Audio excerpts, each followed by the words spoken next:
volvamos al presente porque ya está con nosotros el ingeniero José Blandón Castillo. Buenos días, Fernando. Buenos días. Buenos días a toda nuestra audiencia y a aquellos que nos siguen, que no piensan como nosotros, sí, o que piensan como nosotros, o que le gusta. A todos, buenos días.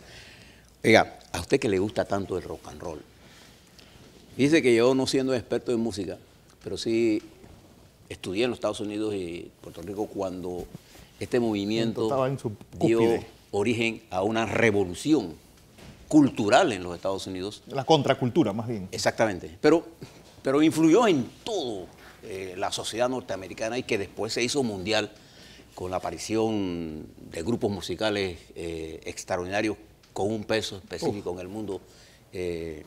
Los Beatles, por ejemplo, son parte de esa cultura que se desarrolló. Pero lo más interesante era un blanco de Tennessee, cantando y bailando como un negro.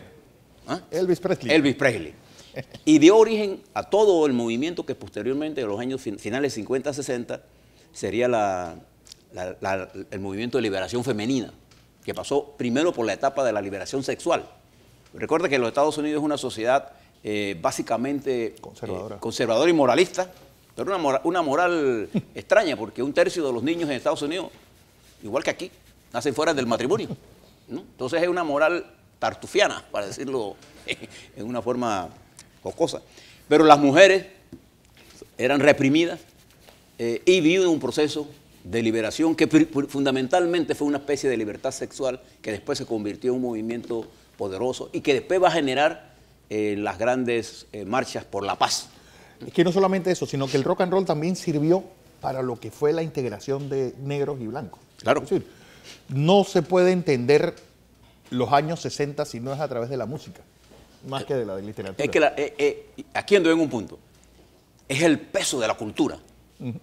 Si usted quiere transformar una nación, tiene que impulsarse, tiene que afincarse en la cultura. O sea, el movimiento cultural produce los cambios que requiere una nación. Uno de los problemas que nosotros confrontamos en este momento como nación es precisamente el haber abandonado a la cultura como vanguardia de la transformación social. No puede haber desarrollo integral o desarrollo o avance en el elevamiento de la cultura nacional si nosotros no impulsamos usamos el arma de la cultura para ganar el corazón y la mente de nuestros jóvenes, de nuestros muchachos, ancianos, indígenas, campesinos, etc. Esa es el arma más poderosa. Por eso es que la mayoría de los políticos de carácter mercantilista, lo primero que hacen es abandonar la cultura como instrumento de desarrollo. Ahora es el momento que esto hay que empujarlo. Fíjese que los tigres de Asia, la primera cosa que hicieron fue una revolución en la educación, incluyendo no solamente a los estudiantes, sino a la familia como palanca para impulsar la educación. Y allá en esos países asiáticos, la cultura juega un papel importante en la formación. Y al final del día, si usted quiere tener un triunfo en la vida, tiene que tener una filosofía de vida. Y si usted no tiene una filosofía de vida, quedamos en lo que hace la gente. Usted le pregunta a un joven, ¿usted qué quiere ser? No, nada. Cuando usted no sabe para dónde va, ya llegó. Ya llegó. No necesita hacer absolutamente más nada. Pero buenos días, vamos a lo que nos trae aquí todos los días Fernando. En el plano mundial, dice lo que está ocurriendo en Brasil. Preste la atención que independientemente de entrar a los detalles de los casos en particular, mire qué es lo que está ocurriendo. El gobierno de la señora Rousseff, Dilma Rousseff, fue sacado del poder por un golpe impulsado por el vicepresidente del partido de la derecha, que es el socialdemócrata, que no tiene nada de socialdemócrata, pero eran los dueños de la corrupción, los dueños de los grandes capitales. Eliminan al gobierno de Rousseff, llega al poder el señor Temer, pero él es un instrumento transitorio del cambio. Para poder que salga Temer del poder, tienen que eliminar a Lula da Silva, que es el verdadero candidato, que si fueran las elecciones hoy ganaría abrumadoramente. Cuando Lula dejó la presidencia salió con el 80%. O sea, ellos, como quieren liquidar el proyecto del PT, necesitan tener preso a Lula da Silva. Y el caso por el que lo están juzgando, que es el caso de un apartamento, que incluso ese apartamento estaba ligado a los papeles de Panamá, a la firma. ¿Ustedes recuerdan de eso? Que no tiene la solidez que requiere un caso para este tipo de sanción. Ahora sale un juez condenando a Lula da Silva a 10 años. Esto es un proceso que todavía está en desarrollo. Vamos a ver en qué termina. Pero el objetivo es ponerlo preso, sacar a Temer y llamar a elecciones para que la derecha recupere el poder y replantearse una estrategia en Brasil. Mientras el país pasa por lo que está pasando. Esto pasa cuando los intereses políticos prevalecen sobre los intereses nacionales. Ahí se acabó la democracia. De manera que estamos viendo una cosa importante, a la novena economía del mundo estremecida, porque la corrupción verdaderamente estaba en estos sectores de la derecha del Partido Socialdemócrata brasileño, que era lo que sabían cómo se hacían los negocios, que son los que realmente están bajo investigación seria, pero le echaron la culpa a la señora Rousseff, al señor Lula da Silva, y están en ese proceso. De manera que si Lula da Silva es finalmente condenado, habrá elecciones adelantadas y estaría liquidando una opción del Partido Los Trabajadores. Todavía está por escribirse la historia completa de este capítulo. Pero mientras eso pasa en Brasil, en la Casa Blanca, allá en los Estados Unidos, ahí hay plena, ¿cómo es? La fiesta del sábado. Bomba y plena. Ahí hay bomba y plena política. El señor presidente de los Estados Unidos se encuentra en este momento en París, en una reunión con el presidente de Francia. Mientras sale, la Casa Blanca está acosada con las nuevas investigaciones con respecto a las reuniones del hijo del señor Trump y su equipo con las delegaciones rusas. Y hay informes de inteligencia de los Estados Unidos que indican que estas reuniones se dieron y cuáles eran los objetivos de esa reunión. De manera que el presidente de los Estados Unidos se encuentra acosado. Y ayer él en una conferencia, en una entrevista de prensa, dijo que habían logrado paralizar la Casa Blanca. Porque la agenda política del señor Trump ha sido interrumpida por el volumen de fuego que los medios de comunicación han montado sobre sus errores. Y pasaron un video ayer del señor Trump reunido con unos rusos en la que ese video confirma sus relaciones que salen en los cables. Entonces, aquí se está creando un problema en marcha de una crisis política en una nación tan poderosa como los Estados Unidos. Eso es peligroso. Esta es la primera economía del mundo, la novena en crisis. Esto es un problema serio. De manera que eso está pasando allá, mientras en Medio Oriente, a pesar de los esfuerzos del señor Tillerson, que le contaba ayer en Qatar, la crisis en Qatar sigue. Eso es un pedacito de Estado con una poderosa economía y con aliados bien extraños ahora con la presencia de los Estados Unidos, Irán, Rusia y Turquía. Le está dando idea a usted de cómo el mundo se está moviendo, ¿no así? Y dentro de ese mundo estamos nosotros. Y ahora le traigo el tema hacia Panamá. Fíjese que ayer la Embajada de los Estados Unidos le comunicó a la Estrella de Panamá que suspendía su suscripción. Por lo que la decisión de OCFA. OCFA es la oficina de activos de los Estados Unidos que puso estas irracionales condenas, porque una condena, sin prueba, contra el siglo, que no tiene ningún proceso en Panamá, ni en ningún lado del mundo, ni siquiera tiene un proceso judicial en los Estados Unidos. Entonces, la embajada suspende porque ya hay una instrucción al respecto. Y el señor Wackett anuncia en una página que ha hecho una propuesta a OCFA para solucionar el problema del siglo y la Estrella de Panamá, propuesta que no tenemos oficialmente, de manera que no vamos a hablar de ella hasta que se presente. Ya se presentó ante la OCFA.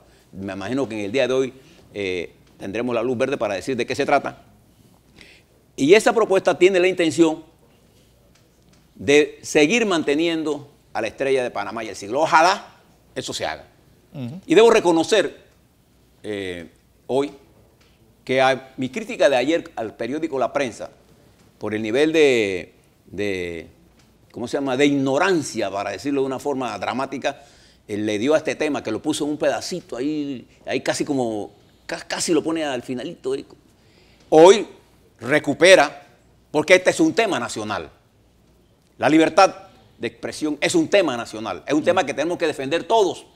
Hoy la prensa, si me pone aquí la camarita, maestro, aquí está, lo pone en primera plana y dentro una explicación de esto. Y felicito a la prensa, porque independientemente de que sea un medio competencia, lo que está en juego no es la competencia en este momento. Lo que está en juego aquí está, muy bien presentado. Felicito a la prensa por haber hecho esto, porque esto es lo que debieron hacer ayer. Creo que esto es y debo reconocer, así como lo critiqué, debo reconocer, porque yo tengo un respeto por los medios de comunicación, tengo mis discrepancias con algunos de ellos, pero en ningún momento mis discrepancias van dirigidas a que estoy en contra y hay que cerrar el periódico de la prensa. Jamás se me ocurriría eso en la mente. Señalo que creo que esta corrección es importante, porque la noticia importante en este momento es la defensa de la libertad de expresión, que es la libertad que le permite a usted estar informado. Usted tiene el derecho a tener una gama de información que le permite a usted hacer los juicios que usted crea conveniente con la información lo más objetiva posible. Ese es el deber. De manera que felicito a la prensa por este replanteamiento. Y esto es un problema que mañana va a seguir siendo noticia, la otra semana va a seguir siendo noticia, porque igual tenemos el caso de Pasa. No olvidemos de eso. Y tenemos el caso de la confrontación de los Estados Unidos, del presidente de los Estados Unidos con los medios de comunicación. Y esa confrontación ha llevado a una cosa inimpensable en los Estados Unidos. ¿Cuándo usted había visto un presidente de los Estados Unidos atacando tan violentamente a los medios de comunicación como lo está haciendo el presidente Trump? ¿Cuándo había visto usted a los medios de los Estados Unidos atacando tan duramente al presidente de los Estados Unidos? ¿Qué es lo que está en juego? Lo que está en juego es que la estrategia global del presidente Trump constituye en realidad una revolución que él pretendió hacer sin los consensos debidos. Y como no tiene aliados importantes en los medios de comunicación, entonces esa estructura de comunicación que responde a otros intereses está opuesta a las reformas del señor Trump. Algunas de esas reformas yo las comparto, por ejemplo. A mí me parece que el presidente de los Estados Unidos debe ser ante todo el presidente de los Estados Unidos y no del mundo. Como lo fue Obama. Obama era el presidente del mundo, no de los Estados Unidos. Y la mayoría de los presidentes, y la señora Clinton aspiraba a ser presidenta de los Estados Unidos, no, pretendía ser presidenta del mundo. Y ella fue responsable de muchas de estas guerras que tenemos ahora. Entonces Trump planteó una estrategia diferente. Al no tener los consensos con estos medios, solamente la cadena Fox en un sentido lo apoya. A diferencia de Panamá, en los Estados Unidos los periódicos definen antes de las elecciones quién es su candidato. Eso es parte de la democracia ya. Entonces, le planteo esto, por eso es tan importante la defensa de la libertad de expresión, porque si un país grande como los Estados Unidos, poderoso, es capaz de tener esta confrontación interna, ¿qué le va a importar a ellos con nosotros? Pero a nosotros sí nos debe importar con nosotros. A nosotros sí tenemos que defender, independientemente que ellos nos lleven a enfrentar, ¿no?, a los Estados Unidos. En este plano. Los Estados Unidos y nosotros hemos tenido confrontaciones a lo largo de nuestra historia por su colonialismo en este país y también por sus arbitrariedades. También hemos tenido momentos estelares de relaciones estratégicas, nuestro principal socio comercial, ellos también necesitan a nosotros y nosotros de ellos. Esto debe de llevarse con respeto. De manera que creo que este será un tema, Fernando, y esto que anunció el señor Wackett, Abdul Wackett, ayer en una carta que apareció en los medios hoy, será noticia al día de hoy y mañana será noticia estelar, la respuesta de la OFAC. Abrigo poca esperanza dado el clima de falta de mandato. Le voy a comparar esto. Cuando Giroldi dio el golpe contra Noriega, aquí en Panamá, nosotros estábamos en los Estados Unidos, no estaba ni el presidente de los Estados Unidos, ni el vicepresidente, ni el secretario de Estado de los Estados Unidos, ni el secretario de Defensa, que era Weinberger, no estaba en Estados Unidos, en Washington, y nadie pudo tomar una decisión para resolver el problema que estaba ocurriendo en Panamá. Y esa hora que transcurrió, solo los senadores de los Estados Unidos se pronunciaron, pero no tenían el poder ejecutivo. Y el golpe fracasó, 21 de nuestros muchachos murieron, y pudimos ahorrarnos la invasión, pero la casualidad. Pero ahora la casualidad está en que esto coincide con una falta de mando en los Estados Unidos, con un presidente involucrado en una lucha contra los medios, y eso pone al gobierno de los Estados Unidos, a sus actores en los Estados Unidos, prácticamente odiando la prensa. Y es por eso que nosotros no nos podemos dar los lujos de dividirnos aquí por tonterías. Le explico todo esto para que ustedes tengan idea que cuando en las grandes casas del poder reina la anarquía, los golpes pueden ser devastadores para las economías que dependemos de ellos. De manera que hay que actuar con prudencia, pero con firmeza. No dejar que el miedo nos inmovilice. ¿Okay? Bien, esto es en el caso de GESE. Creo que es importante que nosotros hagamos una reflexión de la importancia de esto, de la defensa no solamente del Grupo GESE, sino la defensa de EPASA. Porque ambas cosas, con sus diferencias, van por el mismo rumbo. Es la libertad de expresión la que está en juego. Eso es lo que estamos jugando. Y eso es importante. ¿Sabe por qué? Porque los medios son la expresión crítica del poder cuando el poder es absoluto. ¿Y cuando el poder es absoluto? Cuando el presidente es fuerte, no. Es cuando el presidente no tiene balance del poder en forma como lo establece la Constitución. Y cuando los partidos no juegan el papel de fiscalizadores de la acción del gobierno, entonces los medios de comunicación se convierten en la oposición. Y ayer alguien escribía en las redes de que le recomendaban al periodista Álvaro Alvarado que se fuera de Telemetro y se viniera para Next, porque esta es la televisora de la oposición. Es una forma simplista de mirar, porque nosotros hacemos aquí balances críticos, pero objetivos. Entonces, por eso el poder político le tiene tanto terror a los medios de comunicación. Porque en la medida en que el sistema político es frágil, el poder de los medios de comunicación para establecer la agenda política es mayor. ¿Por qué? Porque en la mente del elector hay mucha más credibilidad en los medios de comunicación que en la estructura política. Entonces, como principio global, todos los que trabajan en medios tienen que tener un nivel de solidaridad militante frente a las agresiones de cualquier especie, abandonando las diferencias para ver en los principios. Por eso yo siempre le insisto a ustedes que cuando nos manejamos en la base de los principios, no nos perdemos. Ahí está la brújula. Cuando nos manejamos con los oportunismos políticos, es decir, con la agenda preestablecida de que yo quiero hacerle daño a Martinelli o a Varela o a Fernando o a Blandón, y con esos argumentos, entonces estoy perdiendo la objetividad. Y en un mundo caracterizado porque la mentira define más su percepción de la realidad que los hechos objetivos, la lucha por la libertad cobra mayor importancia. Siempre piénselo y se dará cuenta que es allí. Por eso José Martí decía, ser cultos para ser libres. Que en la medida en que usted tenga conocimiento, usted tiene poder. El poder no lo tiene el presidente, el poder lo tiene el ciudadano. Por eso yo le he insistido que las libertades no nos las regala nadie, nos las ganamos nosotros. Y una vez que usted se la gane, los derechos sociales son irrenunciables. Por eso que ningún trabajador puede renunciar a una conquista. Ni un ciudadano puede renunciar a sus derechos humanos, que son el producto de la lucha de la humanidad, no de la lucha solamente del pueblo panameño. Pero bueno, cambiando el escenario para el ajuste político, yo quisiera llamar la atención, fíjese lo que está pasando en la Asamblea Nacional. Y aquí un oyente decía que yo amo y respiro. ¿Qué fue lo que decía? El PRD.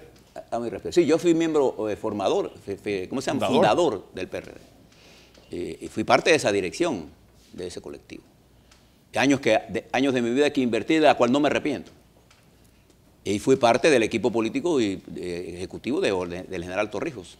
No tengo ninguna cosa que sentirme satisfecho de eso. Con los aciertos y con los errores que cometimos, hicimos que el país avanzara. Pero eso no es mi punto ahora. El PRD hoy en la Asamblea Nacional se constituyen el obstáculo para que no se constituya la Asamblea.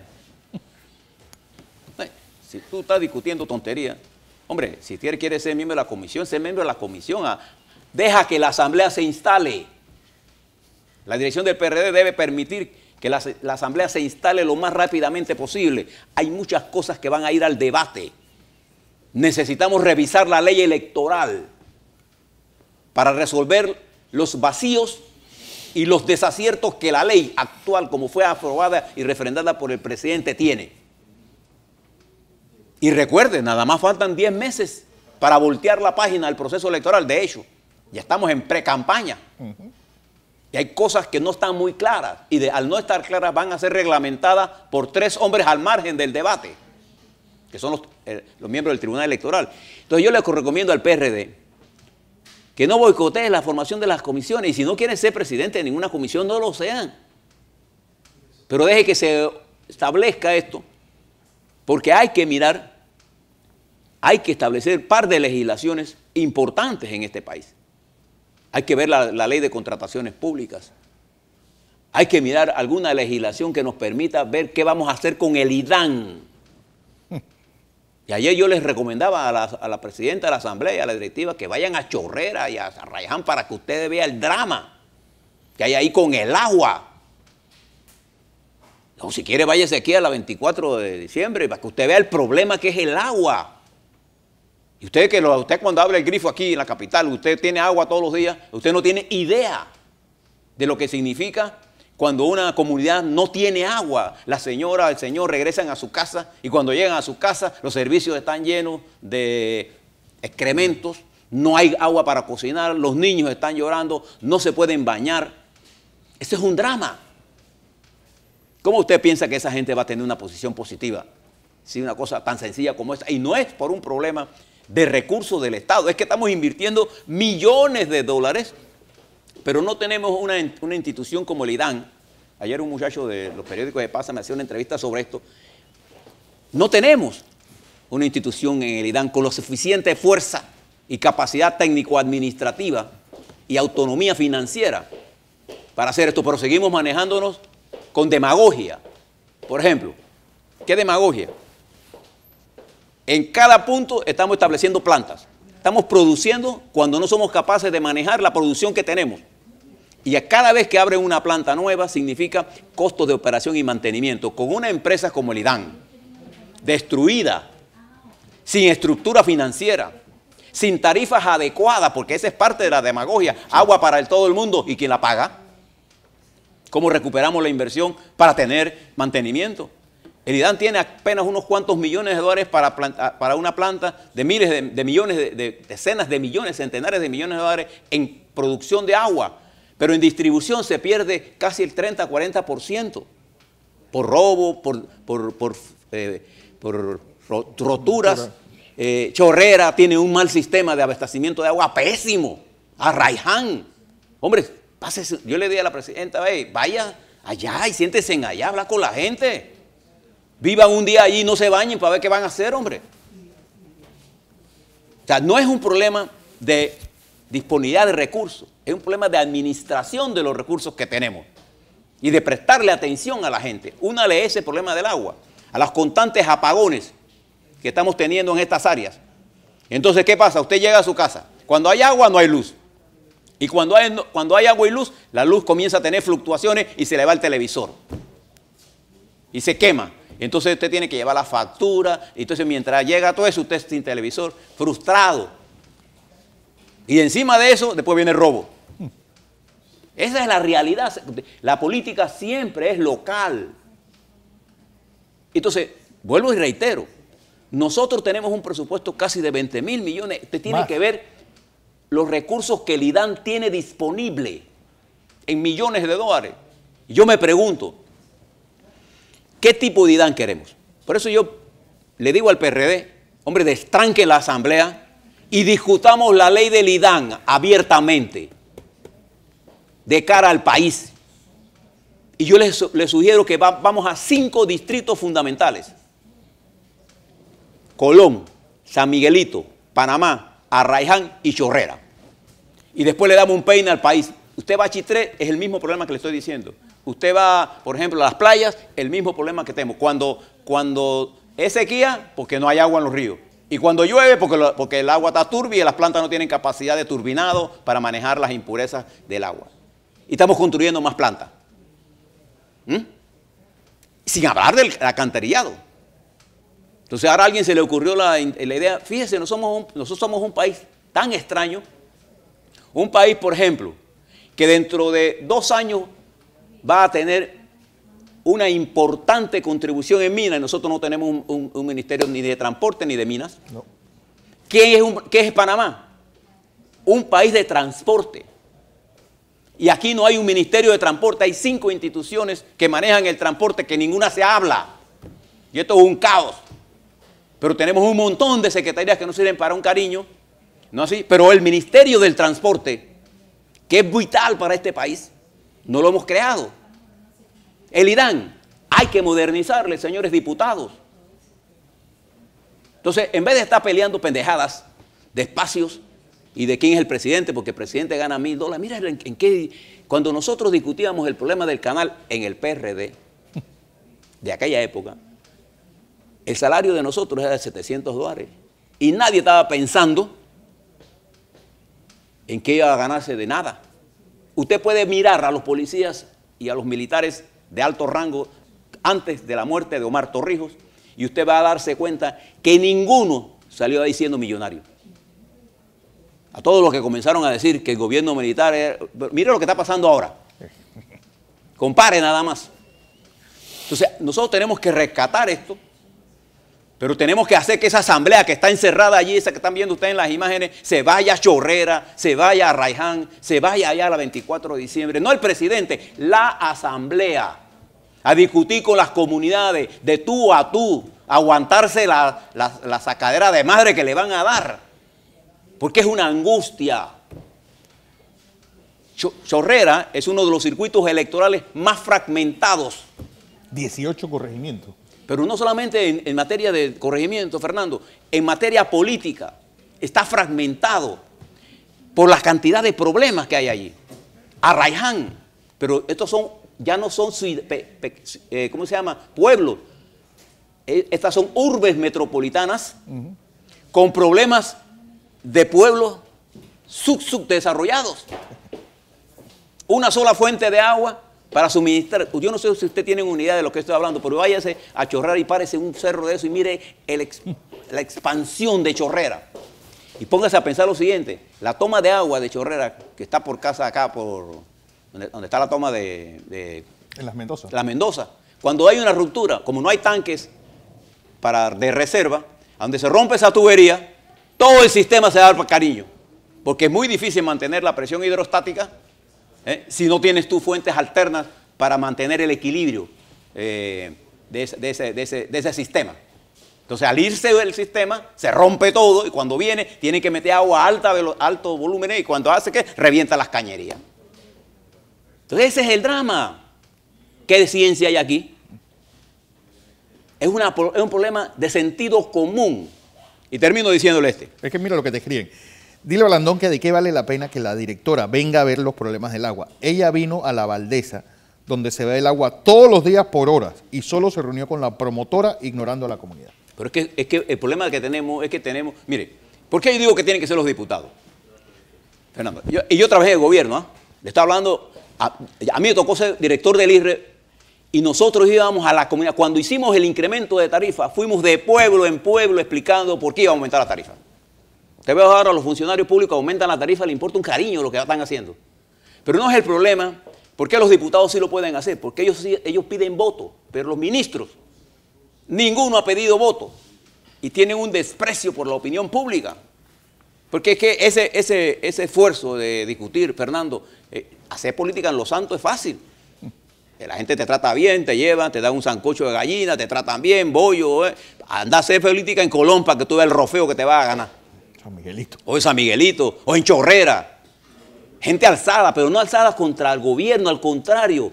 La gente quiere que el gobierno y sus instituciones como la Asamblea se involucren en sus problemas. Y en la Asamblea recuperará poder cuando en estos problemas que yo les estoy diciendo, citen a los ministros entonces a la Asamblea, no para hablar de la corrupción, que eso lo tiene que hablar el Ministerio Público, sino para hablar de la gobernabilidad, para resolver cómo vamos a hacer óptimo el dinero que tiene el IDAN, el dinero que tiene transmisión eléctrica, el dinero que tiene salud, por ejemplo, para decirle a algunas instituciones que tiene un gran peso en la opinión pública. Y voy a terminar con esto. No hay nadie que tenga más credibilidad en la opinión pública que un funcionario de alto nivel, porque cada vez que toma una decisión nos afecta a nosotros. El ministro de Salud, yo veo al ministro de Salud y le voy a hacer una crítica pública, tuiteando como si él fuera médico. El ministro de Salud, sí, claro que es médico, pero no está ahí por médico. Él está ahí para dirigir y orientar la opinión pública con respecto a las políticas de salud. Entonces, ¿qué debe tuitear el ministro de Salud? Políticas de salud, orientación a la población de qué debe hacer con respecto a la salud pública. Eso es lo que debe tuitear el ministro. No que si la presión o si qué es las cosas de cáncer. No, no. El ministro no debe estar hablando de enfermedades. El ministro debe estar hablando de la prevención de la salud y de las políticas de salud para que todos estemos sanos. Sencillo. Y él tiene más credibilidad cuando él habla de estas cosas. ¿No es así? Pero usted lo ve, no salen. Esto es un gobierno de gente que no participa en la discusión. Entonces eso, reuniones que hemos hecho en no sé cuántos gabinetes públicos, esos gabinetes no funcionan para nada. Todo está prehecho. Yo hablo del debate real, de la supervisión real, no de ir con un poco de manzanillos a ver nada, sino a discutir con la gente. Y estas reuniones no se hacen por la mañana cuando la gente no está ahí, se hacen por la tarde. Hay que militar, hay que hacerlo los fines de semana. Ah, pero aquí los fines de semana los ministros se van para la playa, hermano. Nadie quiere trabajar 7 días a la semana, nadie transforma un país. Quizás, mire, yo en eso sí le puedo reconocer al presidente Varela. Yo creo que él es el funcionario que más trabaja, pero él es el ministro de Salud, es el ministro del MOP. No, el presidente tiene que dejar que sus ministros hagan sus cosas. Le digo esto porque yo confío que el PRD preste atención a lo que le estoy diciendo y saquen a los dirigentes políticos de esta refrigerada asamblea, de estas discusiones insustanciales, de estos insultos que no nos dicen absolutamente nada, y vayan a convivir con nosotros en nuestros problemas. Hombre, que se queden 2 de ustedes en Nuevo Chorrillo una noche para que ustedes vean el desmadre que hay allí con los robos y el tiroteo. Y pregúntenle a la policía de allá, no la de aquí.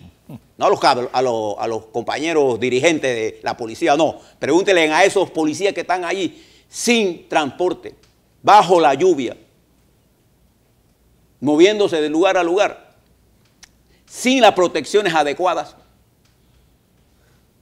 sin recursos y con una comunidad, no voy a decir la palabra, molesta. Entonces, eso es lo que tenemos que mirar. ¿Cómo optimizamos esto? Y cómo hacemos que la estructura política se matrimonie con la comunidad. En segunda o en cuartas nupcias. Porque la Guardia Nacional de Omar Torrijos estaba matrimoniada en primeras nupcias con la oligarquía. El siguiente matrimonio fue con el pueblo cuando logramos el canal. Después se divorció. ¿Y ahora quién está casado con el pueblo? Nadie. Esa es la pregunta que usted tiene que hacerse. Entonces tenemos que hacer que la dirección política del país se matrimonie en otras nupcias con los intereses nacionales. ¿Le parece? No hay duda de eso.